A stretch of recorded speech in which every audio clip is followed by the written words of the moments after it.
everyone, my name is Andy. Welcome back to another FPL video. Now today we are looking specifically at my team. Yesterday we went through some drafts depending on what chips you have available, but today this is specifically about my team. There will be a team selection video next week when I fully finalise my plans, and obviously there'll be one of them every single week as normal. But today I'm going through what my team looks like, what is hopefully going to look like, and what my chip strategy is. So if this is the kind of content you like, make sure to give it a like, subscribe if you're new around here, and we will start. So I have 3 hit left, and that is actually it. No triple captain. I got wasted on Mane in game week 24. Wildcard was used with some success, to be fair, and the bench boost was decent as well. But 3 hit is now all I have left. Now, I did make transfers over the lockdown period. I basically told myself I would save 2 free transfers going into the final week so that when FPL came back, I would have at least 2 transfers to play for. Now, in hindsight, I should have used that extra transfer because now we've got unlimited transfers. It makes no difference. And obviously, if you free hit or use any chip, basically, like free hit or wild card, you only get one free transfer the week after. So I'm not going to get my 2 free transfers back. So I could have made 1 more transfer, but I'm fairly happy with the transfers I made. So I bought in Leno instead of Henderson. And now Henderson's got a really good double game week. But if you're free hitting, which I may do this week, then that doesn't matter because I can get Henderson in. Trent Alexander-Arnold and Salah, I've only got 2 Liverpool players now, but I think that's okay because we don't know exactly how they're going to play after 3 months off. I'm sure they'll still be a very, very good team, but be interesting to see exactly how they play. Will they still not concede as many goals? Will they still score as many, etc.? And I think given the title is going to be wrapped up pretty quickly, we may not need a triple up. Is Robertson providing as good value for his price? Trent Alexander-Arnold definitely is, but Robertson maybe not quite so much. So he's gone now, so it's just Salah and Trent Alexander-Arnold. I did get 3 Man United players in. Look, half of that was because I just want Man United players while they looked pretty good before lockdown. And to be honest, at this point, I'm not writing the season off, but I do want to have a little bit of fun. And 3 Man United players at a time when that might actually be a good idea seems like a good time to do it. So the fixtures are really good after Spurs away. Spurs away, they could still get a result there, but after that, the fixtures are really good. And for the rest of the season for Man United, I think Bruno Fernandes, absolute shoe-in. Martial playing up front. Rashford and Pogba could be options as well. And Maguire just gone for a defender. Between him and Wan-Bissaka, not really too much in it, to be honest. I just went for the captain, who's not going to be my captain for this week. Don't panic about that. That's just left over from lockdown.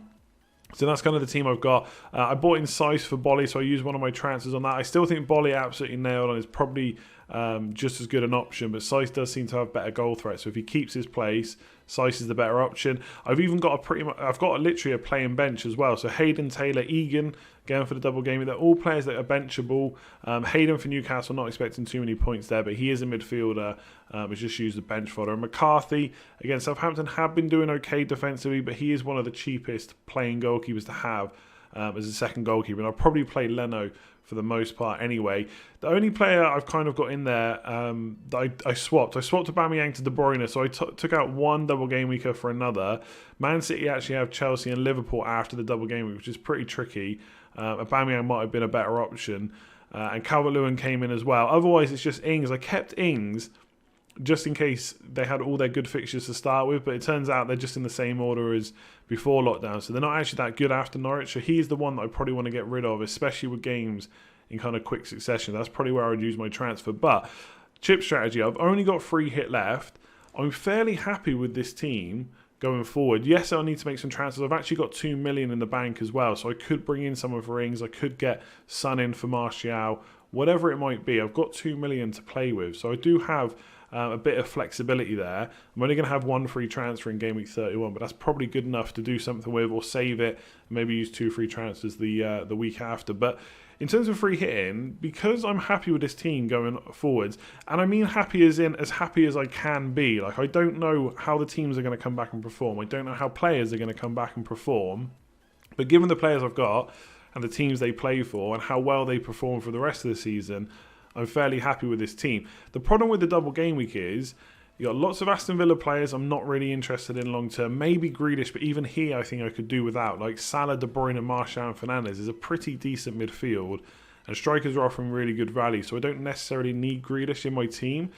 Sheffield United defenders, like I'm not really interested in their attackers, especially not long term, maybe for the double game week, but definitely not long term. I've already got Egan. Sheffield United's fixtures are not great after the double, so I don't really want Henderson afterwards. And I'm not sure about paying the extra for Stevens if I want to bench him either. So I'm actually okay with only having one.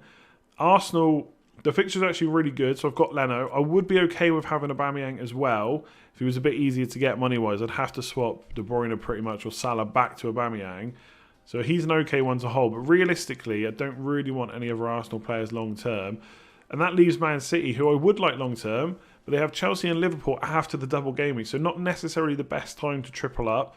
Maybe that's later on in the season once that Chelsea and Liverpool game are finished with. And also, they're a lot of money. Like, yes, I'd love to triple up for the whole season on Man City and have a couple of Liverpool players and have a couple of Man United players, but it's not possible. We can't fit everyone in our team. So I'm pretty happy with this. And because of that, there's almost no reason for me to hold the free hit. I could use it on the last day of the season. I could wait and see if I need it for any other reason and just use my unlimited transfers. But as I'll show you in a second, if I use my unlimited transfers, I'm probably not going to make that many changes anyway. If I was going to use my unlimited transfers, this is what it would look like. This is with no free hits. So straight away, there's not a huge amount of double game week players in there. Not as much as someone that's got a wild card or is free hitting. Mostly because I have to balance this team for the rest of the season as well. So I've got Aguero, Aubameyang, De Bruyne in there. They're 3 double game week players. Grealish, who I mentioned, if I was going to have one Aston Villa player for the rest of the season, it would be him.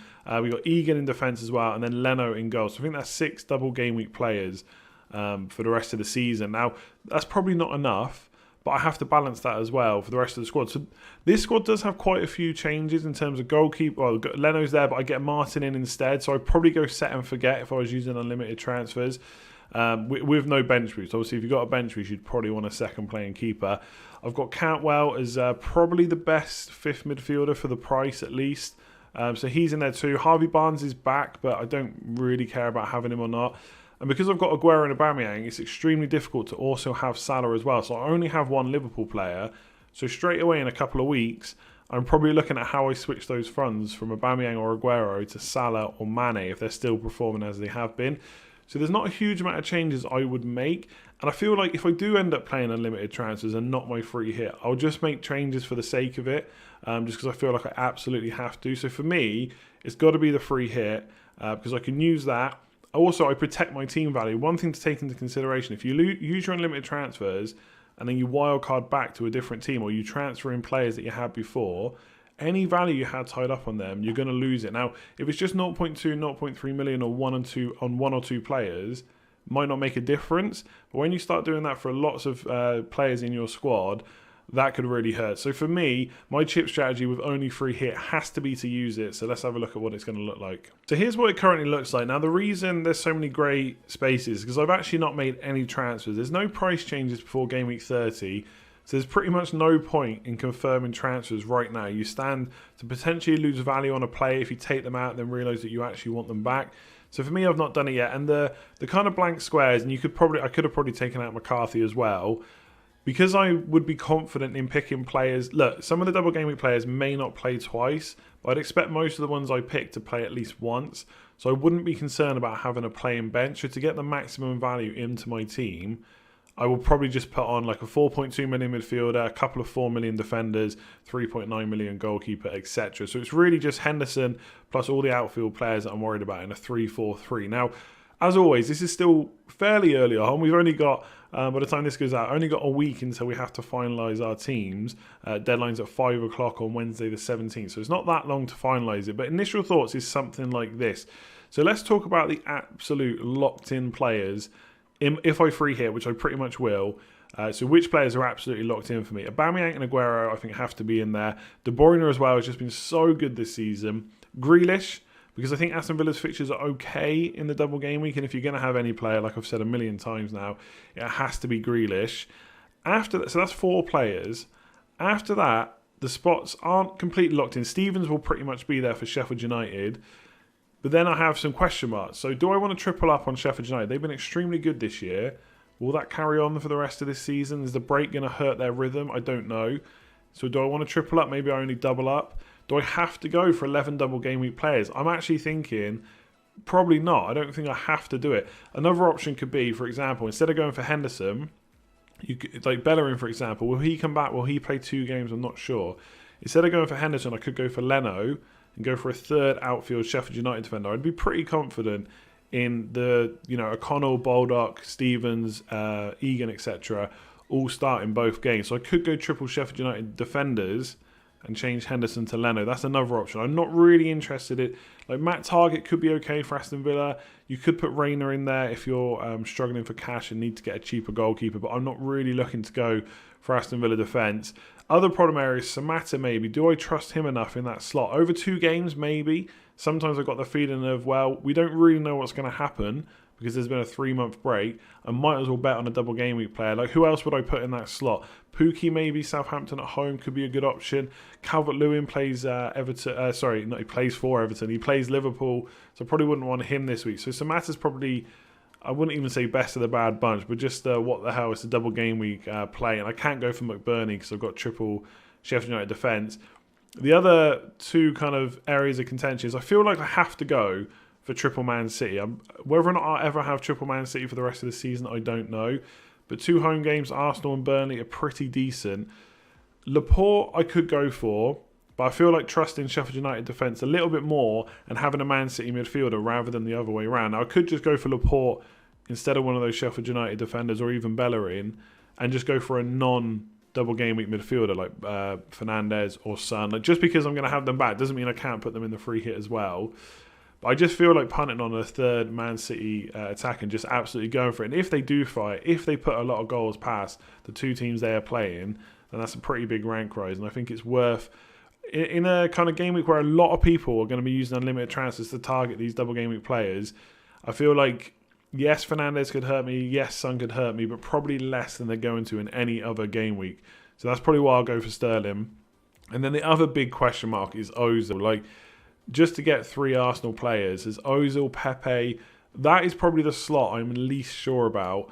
Over a double game week, could Ozil or Pepe do something? I don't think I can afford Pepe with this team I've got set up, so I probably have to go for Ozil. Not massively confident about that, so if I could stretch to Fernandes, I might look at him. Otherwise, cheaper options, Pulisic maybe for Chelsea or Mount. They're both obviously playing for Chelsea, so they both play Aston Villa. That could be a good fixture. So I'm not completely adverse to using the free hit, going all for it, but maybe going just for 10 double game week players. So this is what I'm looking at right now. I don't think this is going to hugely change in terms of the structure before next Wednesday. I might go for Egan instead of Baldock just to save some cash if I need to. Leno in goal maybe take out Bellerin, because obviously if I went Egan instead of Bellerin, that saves nearly $1 million, and Leno instead of Henderson also saves 0.3 million. Suddenly I've got another $1 million to spend. So maybe I could upgrade Ozil or something like that. So this is the free hit that I'm currently on. This is going to be my strategy. If you've only got free hit left, it sucks not being able to use unlimited transfers. It's extremely boring. 3 months without football, FPL give you unlimited transfers and then you don't use them. It's pretty tedious, I get it. But I feel like strategy-wise, it's not even I don't even think it's like a sensible or boring play. I actually think it's a little bit more exciting to be able to free hit and go full on for the double game week, because other people have got all chips left. I've done kind of videos with other people and looked at other people's teams on Twitter. They've got all chips left, and yes, that puts them in a really good position in terms of strategy. But a lot of people are worried about using unlimited transfers to target the double gaming and then wildcarding back, which sounds great, but you lose value when you do that. So free hitting protects that value. And team value is not everything. You'll have heard me say that plenty of times before. But when you're talking about money for lots of different players that you could lose, that you might want back, it does start to hurt a bit. And I've seen people already check, hopefully not confirm, but they've put their team in for their unlimited transfers and then worked out how much to buy back their team with the wildcard. Not saying you would want exactly the same team, but the players they want to buy back, and they can't afford it anymore. So I feel like we're in a pretty good position, those of us with just free hit, especially if your team's looking all right. If you've got free hit and you didn't make transfers over lockdown, then maybe you're not in such a good position. But this is what it is for me. I think I'm not going to go for unlimited transfers. I wouldn't make enough changes, and I'd be stuck with a free hit that I would have to probably just use in a single game week just whenever I needed it, or the last day of the season. Not necessarily an issue, but for my team, my strategy, this is the best way. Free hit team looking something like this, not necessarily exactly like this, but something like this. And I like the idea of going for a Bellerin or a Tierney as a bit of a differential in defence. I don't think many people are going to go for Arsenal defenders. I think they're probably go towards the goalkeepers a little bit more. Anyway, I'll leave this video here. Make sure to give it a like. It's much appreciated. The support since FPL has been back has been incredible. So thanks very much for that. Subscribe if you're new around here. There's videos coming out pretty much, I think, every single day until the season starts again. Then all the usual content throughout the season. I think I've got a fixtures video to throw up tomorrow. And then hopefully one that you guys can get involved with for the video on Friday. I'm going to put a tweet out asking for your drafts, and I'm going to review them as well. So loads of content to come. Make sure you like, comment, share, subscribe. Let me know below what you think about my strategy and my team, and I'll catch you again soon. Cheers all.